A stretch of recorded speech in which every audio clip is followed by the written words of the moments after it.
అల్హమ్దులిల్లా నమాజు నిధులు. నంబర్ 24 నమాజుల ఘనతలు. ఒకసారి ప్రవక్త సల్లల్లాహు అలైహి వసల్లం తమ సహచరుల ముందు ఇలా ప్రశ్న వేశారు.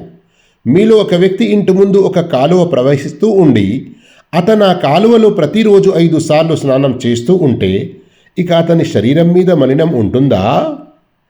అతని శరీరం మీద ఎలాంటి మలినం మిగిలి ఉండదు అని వారు చెప్పారు. అప్పుడు ప్రవక్త ఇలా బోధించారు, 5 వేళలా నమాజు చేయడం కూడా అంతే.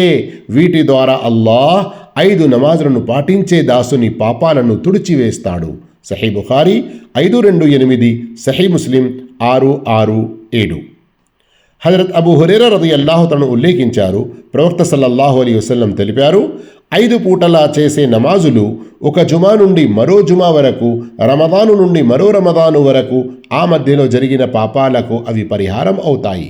అయితే పెద్ద పాపాల నుండి దూరంగా ఉండుట తప్పనిసరి.